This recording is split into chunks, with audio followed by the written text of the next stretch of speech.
itu 4 kali, trimester 1 setiap bulan 4 kali. Setiap bulan 4 kali, setiap 1 bulan sekali.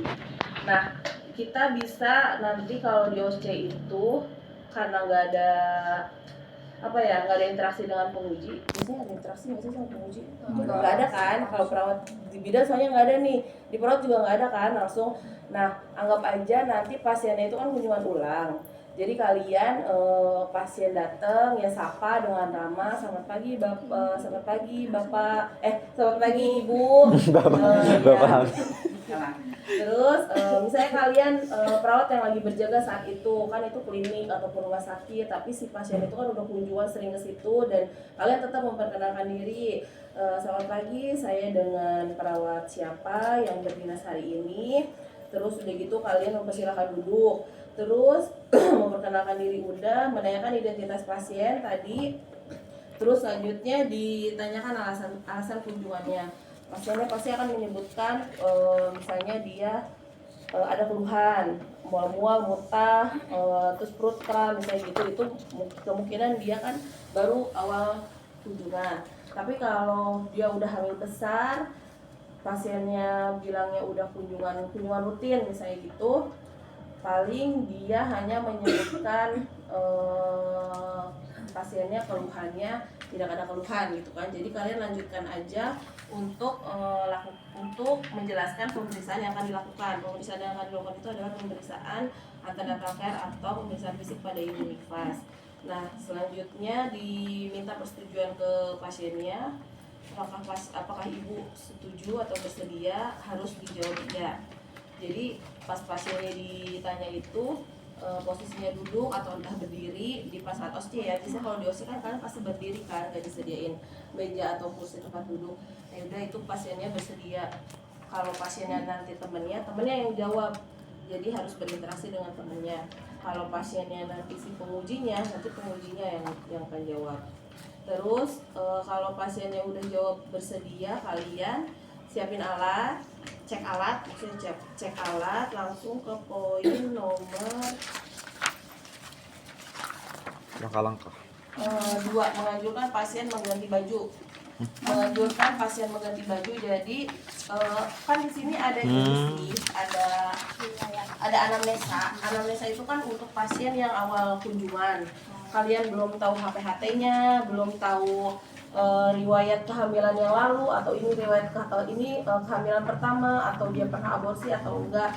Boleh aja tadi pas ditanya di depan, misalnya ibu alasan kunjungannya kenapa ini kunjungan kehamilan misalnya gitu. Terus oh iya ibu ini kehamilan keberapa, misalnya kehamilan kedua, yang pertama anaknya usia berapa, langsung kalian sebutin. Terus yang si jadi pasiennya, mahasiswanya itu jawabnya cari yang gampang-gampang, jangan menyulitkan si mahasiswa yang sedang ujian.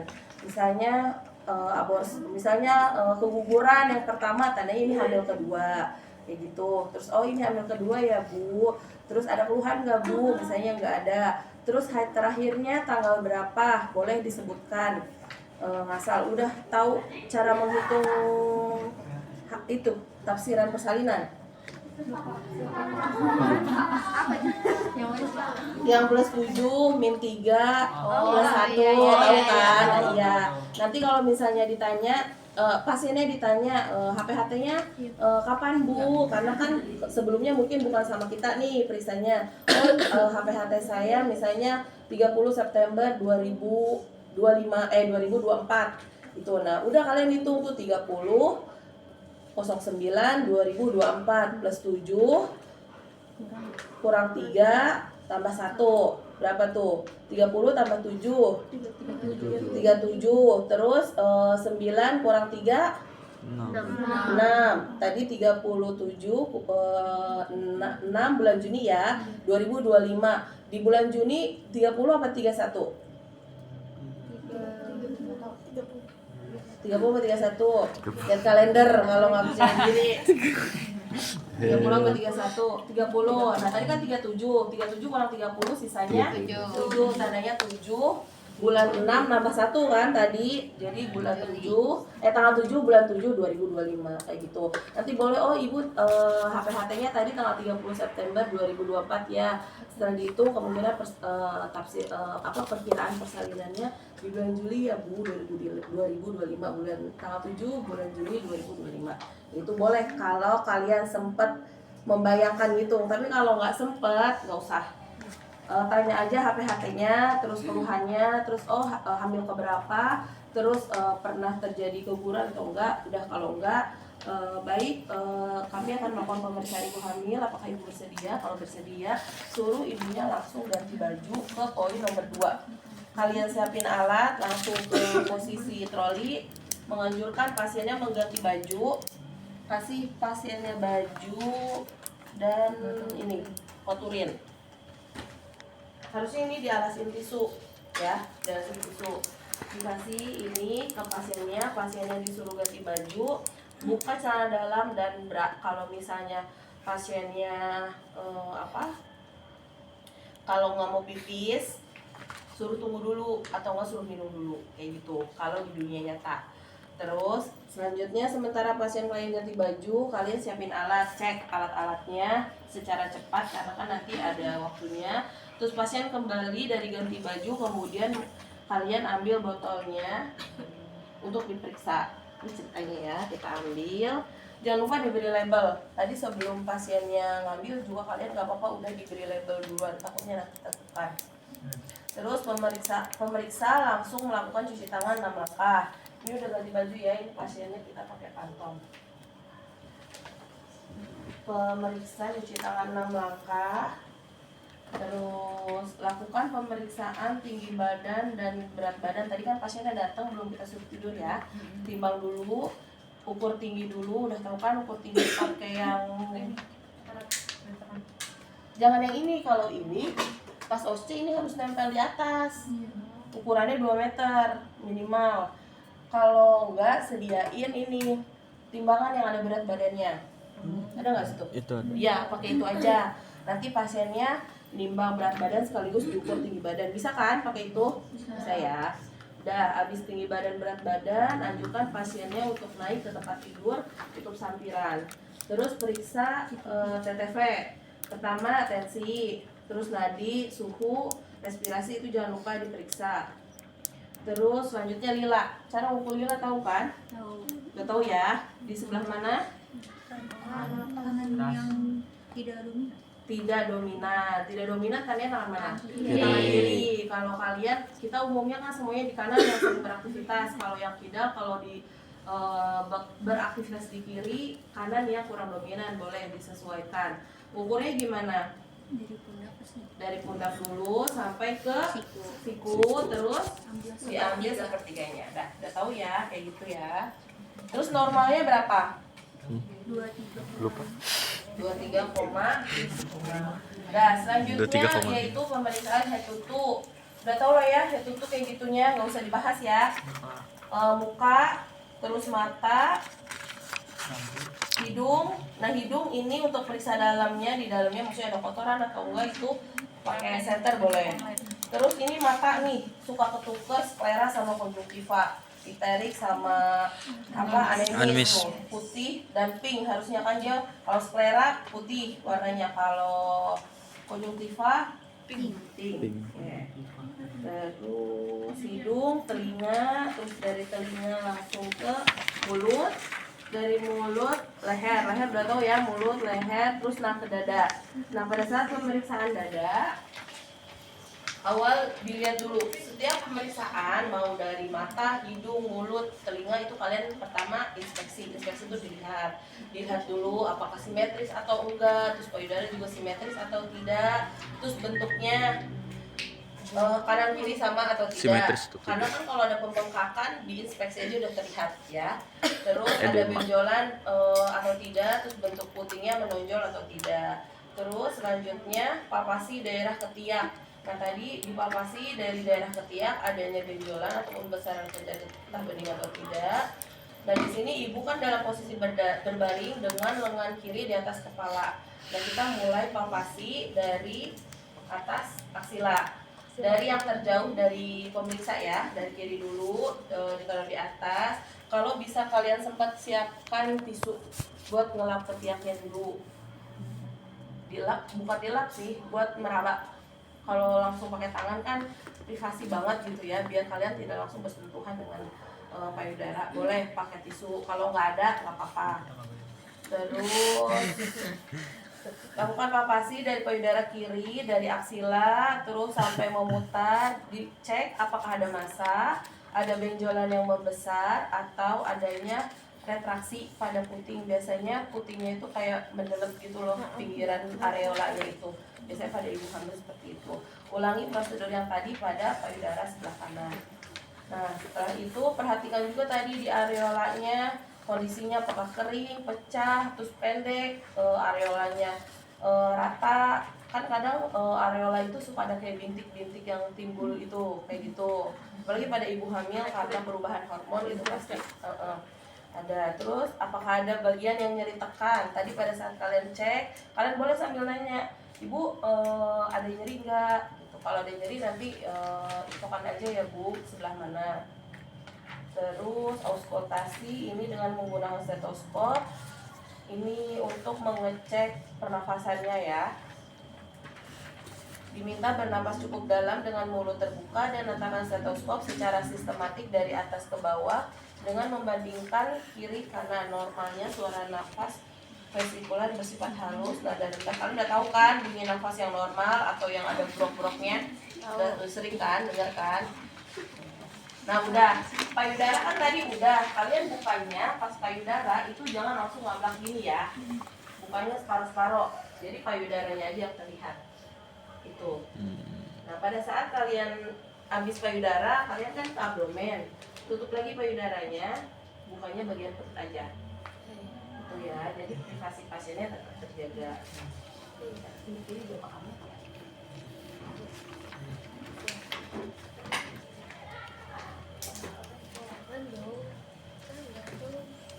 Ya, lanjut kita ke abdomen.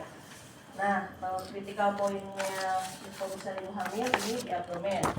Di leopard. Nah, yang pertama inspeksi dulu nih abdomennya membesar sesuai kehamilan atau tidak. Misalnya dia datang ngakunya hamilnya 5 bulan, tapi ternyata dia kok kayak 9 bulan besar sekali gitu.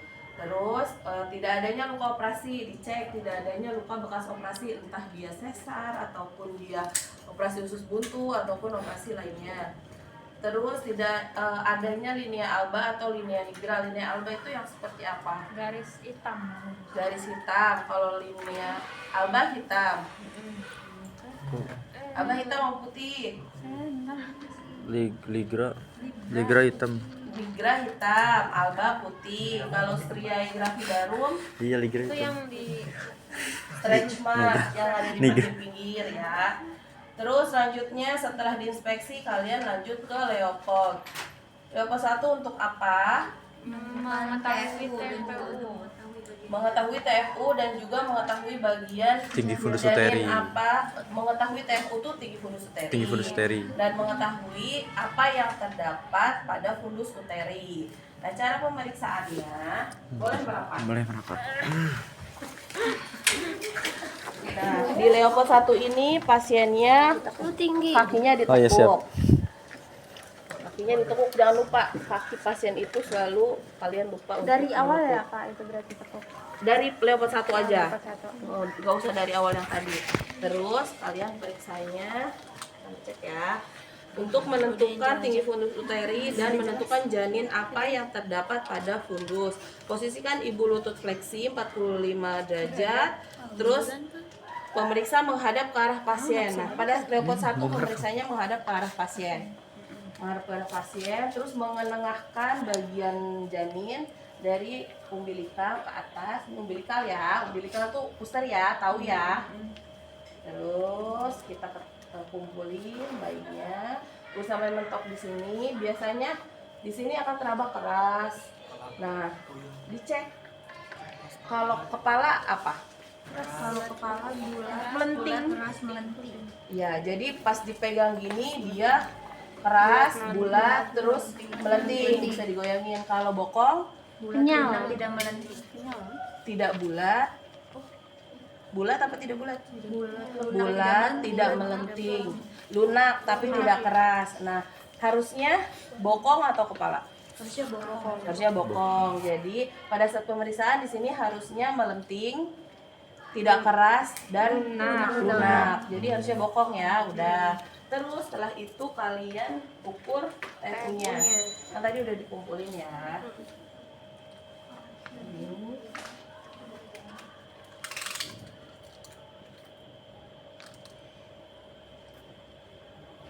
Ukur sampai sintesis. Cek. 36. Panjang ya perutnya. 36 cm. Ini udah mau partus nih, mau 36 cm.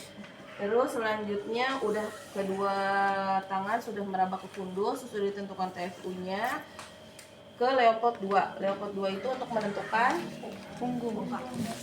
Punggung ada di sebelah kanan atau di sebelah kiri. Posisinya masih sama, ini ditekuk. Kalian posisinya masih menghadap ke pasien, ke ibu. Ditekan. Karena untuk menentukan punggung ada di sebelah mana, kan kalian harus periksa sebelah-sebelah ya. Jadi kalian tekan dulu yang sebelah, kalian tekan-tekan sebelah kiri. Rasakan. Kalau punggung apa rasanya? Keras. Keras seperti papan. Keras, memanjang, ada tahanan seperti papan. Kalau ekstremitas Gerjel, bagian kecil-kecil, terus kayak ada yang menonjol pada saat ya gitu. Jadi pada saat kalian palpasi gini, oh ini keras, memanjang seperti papan. Oke, kalian bisa ambil keluar, ini tandanya punggung sebelah kiri. Terus kalian raba lagi sebelah sini, oh ini kecil-kecil nih. Biasanya tuh ya siku lah, ya kaki, lutut biasanya keraba pada saat di palpasi itu. Udah. Terus selanjutnya Leopold 3 yaitu untuk menentukan bagian apa yang terdapat pada perut bawah ibu. Tinggal digoyangkan kayak tadi, sama kalau tadi kan di atas. Nah, ini bagian bawahnya. Kita ngadepnya masih ada gak? Masih ke pasien. Ini digoyangkan. Kalau keras, melenting, bulat itu tandanya kepala. Seharusnya kepala yang di bawah ya. Kalau dia lunak, terus tidak melenting, susah digoyangkan, nah itu bokong. Sudah, ini Leopold 3. Terus Leopold 4. Leopold 4 itu dilakukan jika dia kepala sudah masuk panggul. Tapi nggak apa-apa. Nah, Leopold 4 itu kalian posisinya menghadap ke arah kaki pasien. Gini ya, jadi dikumpulkan, terus kalian raba sampai bawah. Kalau tangan kalian masih ketemu itu artinya konvergen artinya belum masuk panggul. Iya, kepala belum masuk panggul, jadi masih bisa teraba. Jadi kepalanya itu masih di atas tangan kita di sini. Kalau kepalanya sudah masuk ke pintu atas panggul, tangan kita nggak akan nyentuh, jadi dia akan gini. Nah, untuk mengukur yang 5/5, 4/5, 3/5 itu nanti tergantung yang turun. Nah kan misalnya nih kepalanya udah masuk nih, ini kan pintu atas panggul, terus kepala bayi masuk. Yuk jangan ngobrol dulu, kepala bayi masuk. Nah nanti kalian kan akan periksa yang sisa masih ada di sini kan. Kalian periksa perlimaannya. Kalau tangan berarti? Iya, jari tangan kita. Nah kalau gini 4, tandanya udah 1 kan gini kan. Ini kan simpisis nih ya. Diperiksa nih. Kalau 5/5 kan dia belum masuk panggul. Nah kan kalau ternyata dia udah masuk nih 2/5, misalnya sisa kepalanya nih teraba sama kita 3, karena yang udah masuk 2/5. Berarti 2/5 seterusnya iya. Jadi sisanya ini 3/5-nya ini dia 4/5, 5/5. Itu terus seiring mulai, seiring pembukaannya nambah, dia akan semakin turun. Begitu ya. Nah, Leopold cukup sampai sini. Terus habis Leopold DJJ. Oke, tadi kita ketemunya tadi kita ketemunya di sebelah kiri ya. Nah, DJJ itu kan ini tuh penurunan kepala 5/5, seluruh bagian jari masih meraba kepala. Nah, kalau gini kita masih meraba nih, tadinya dia belum masuk panggul, tapi kalau udah 4/5, ini 1/5 sudah masuk. Jadi kita sisanya 4. Ya gitu. Jadi kalian nyebutinnya yang 4/5 gitu. Berarti itu kalau masuk panggul ya Kak? Kalau masuk panggul pasti kita meraba tangan kita tuh yang meraba cuma 4 atau cuma 3. Nah artinya di sini yang sudah masuk itu 2/5. Kalau sisa yang keraba di sini 2 jari, yang udah masuk 3/5 ya seterusnya kayak gitu. Terus kalau udah semua nggak keraba, ya udah itu kan tinggal ini kan, tinggal apa, bahu ya, kepalanya tuh udah tinggal keluar gitu. Itu lanjut ke persalinan ya. Terus di sini auskultasi, tadi kita udah ketemu, ada di sebelah kiri ibu. Nah DJJ dihitung 1 menit penuh di punktum maksimum kuadran sesuai dengan posisi bayi. Tadi kita ketemu di sini. Pemeriksa menghadap ke arah kaki ibu menggunakan ini. Kalian pakai ini apa pakai Doppler sih? Kalau rumah sakit dok. Iya, kalau ujian Pakai ada itu. bocoran. Pakai ini. Waktu Serius, waktu pakai ini. kemarin sih, waktu kemarin sih Oh, pakai ini. Oke. saya 1. Nah, kita tadi udah ketemu kan di sini. Terus di sini pemeriksa menghadap ke arah pasien, letakkan linek di bagian kuadran yang tadi kita periksa sebelah kiri situ. Kemudian kita raba nadi ibu, mendengarkan DJJ. Setelah kita dapat maka hasilnya. Nah, kenapa kita sambil megang nadi ibu? Takutnya yang kita dengerin itu bukan si DJJ bayi atau bising usus, karena nadi sama DJJ bayi kan pasti lebih cepat DJJ bayi kan, untuk memastikan gitu. Dah, karena ini di sini kalau saya sih biasanya dari simpistis 2 atau 3 jari terus sebelah sini. Kenapa di bawah pudel, di bawah umbilikal? Ada yang tahu? Tidak. Karena kepalanya ada di bawah dan si bayi posisinya udah siap lahir. Kalau kepalanya di atas, kemungkinan dia posisi punggung ada di sini atau di sebelah sini atau sejajar dengan umbilikal. Justru itu abnormal. Yang normal itu semua DJJ ada di bawah umbilikal. Sebelah sini atau di sebelah sini. Oke. Kalian mendengarkan? Di sini aja Pak kalau Iya ya, agak jauh di sini aja ya. Ibaratnya situ punggung. Kenapa alasannya kalian lihatnya ke arah kaki pasien? Ada yang tahu? Kenapa alasannya pemeriksa mengarahnya ke arah kaki pasien?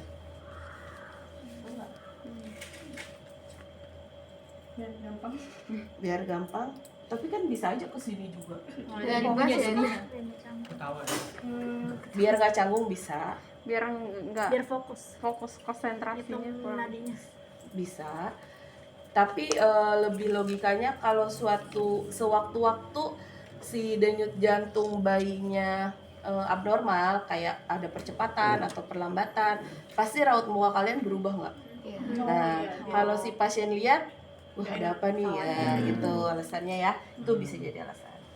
Jangan lupa dihitung 1 menit penuh sambil meraba nadi ibu. Hitung 1 menit.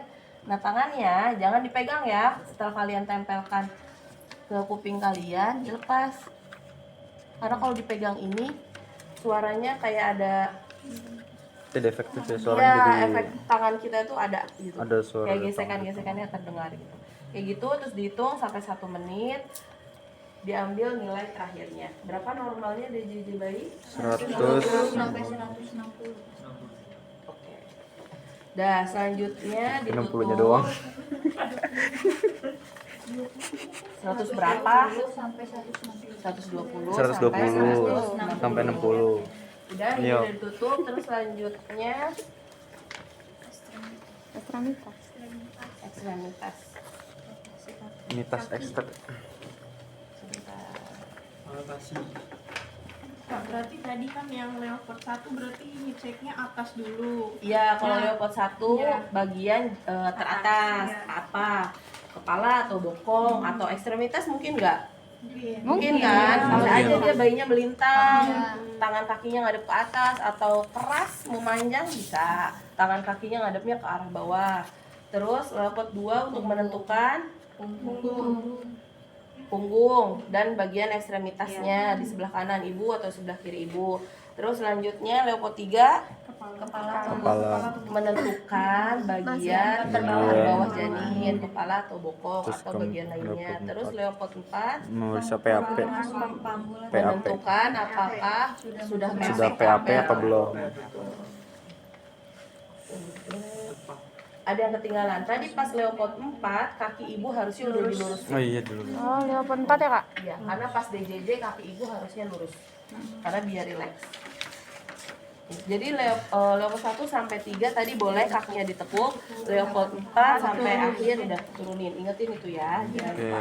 Tadi udah auskultasi, terus ekstremitas tangan seperti biasa dicek apakah ada pembengkakan atau tidak, kanan kiri. Biasanya ibu hamil itu suka ada yang bengkak tangan kakinya dicek.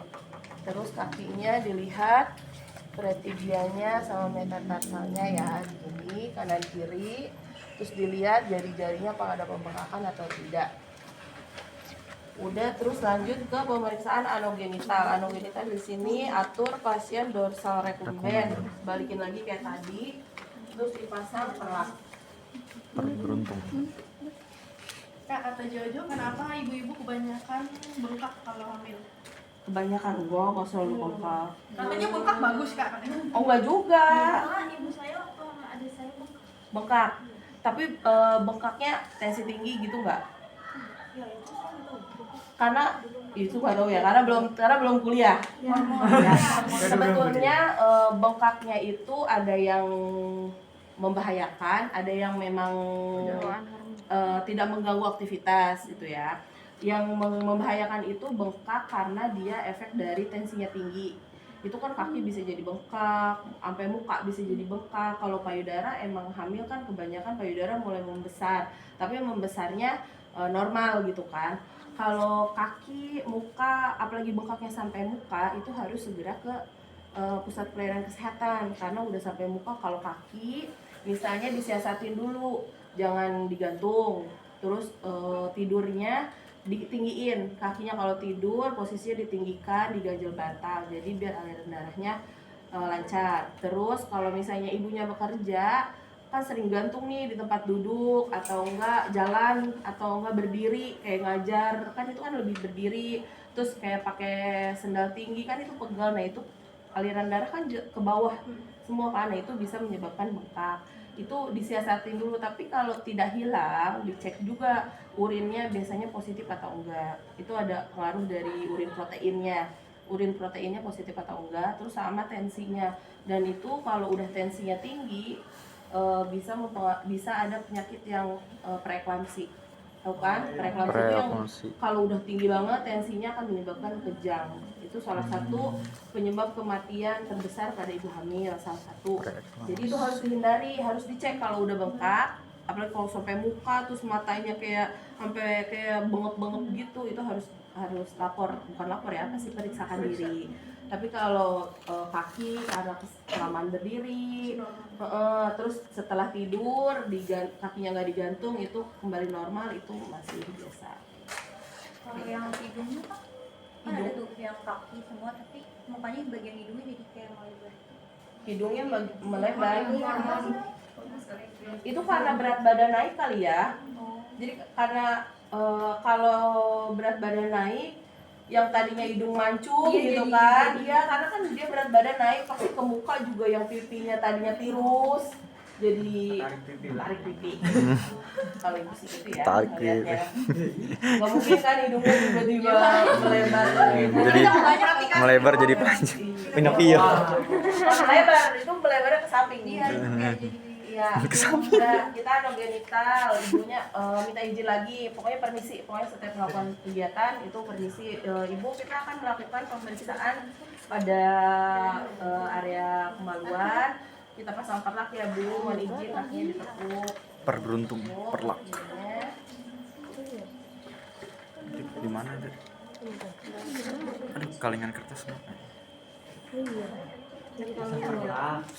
Pasang perlak. Itu di mana pasangnya? Oh, di bawah. Perlaknya nanti pasangnya perlaknya nyiapinnya jangan yang segede gini, yang kecil aja. Oh, yang kecil. Nih, yang kayak gini bagi 4 ada nggak? Biar kalian tuh nggak ribet. Ini tuh gede banget. Nih, yang tadi yang kayak gini, nih yang itu ada Pak itu. Nah, yang kayak gitu aja. Ini mah ribet. Iya, kegedean. Ini juga gede. Gede Segini jasa. aja gitu. Gede jasaan. Pasang. Oh, dari bawah. Coba ini sih. Dijelaskan alat-alat yang akan digunakan untuk Ini untuk usaha hygiene-nya ya. Terus pakai sarung tangan steril nggak? Bersih. Ada ya daftar tiliknya? Pakai sarung tangan. Udah kalau nggak di booster ya?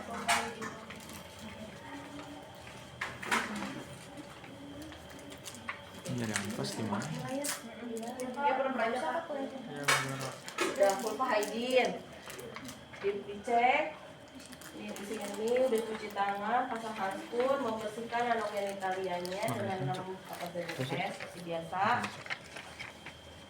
6 kapas ya, apa aja? Masih ingat nggak? Labia mayora, minora, minora, mayora. PT mah. Klitoris sampai anus. Yang kelima 6 langkah nggak sih? 5 langkah ya? perineum itu ke-6 kali. Nah, kan langkah kan? Coba kelima apa? Klitoris, perineum, anus. Itu kan? Klitoris perineum, Nah, terus infeksi, klitoris, habis anus, diakalin. Iya. Habis di vulva kita cek nih, diinspeksi dulu apakah ada cairan pervaginam yang keluar apa enggak. Misalnya dia kan udah hampir tua nih. Tadi kan kita udah cek 36 cm.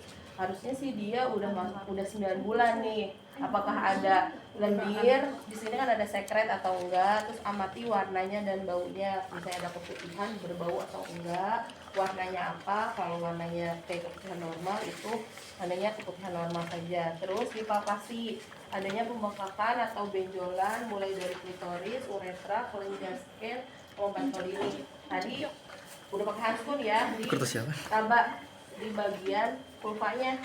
Di bagian vulvanya diraba, ini pakai sarung tangan ya. Iya, Ini Pak. videoin. Udah di-share kok, Kak?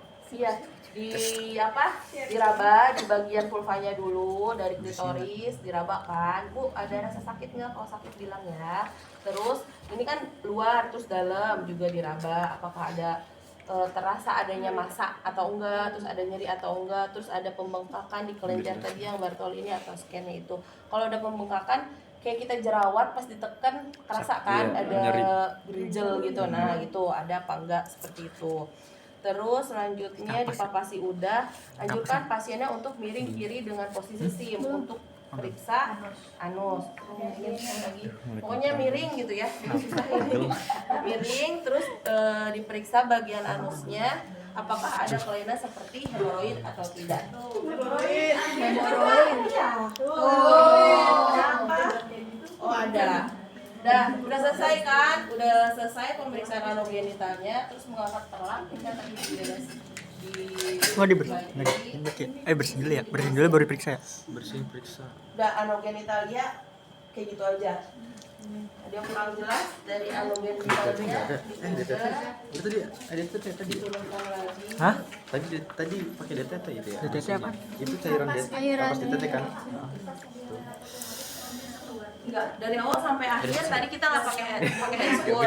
Kalau pasiennya HBsAg positif dari awal sampai akhirnya pakai handscoon. HIV, HBsAg positif, hepatitis A positif, pokoknya itu pakai handscoon. Kita anggap ini pasiennya normal, itu baru boleh. Tapi kalau udah dari awal, kalian kan udah pasti baca rekam medik, udah baca status pasien. Nah udah kalau udah ada tanda-tanda seperti itu udah nggak usah nanya lagi, pakai aja handscoon. Gitu ya. Udah tadi udah angkat perlah, pasiennya dirapikan, diminta terlentang kembali, alat-alat udah dirapikan, dimasukkan ke klorin. Tadi tuh harusnya Cairan klorin ya? klorin di Cairan sini. klorin di bawah, baskom cairan klorin. Iya. Oh, itu klorin, ketutup di. Oh, itu buat itu ya?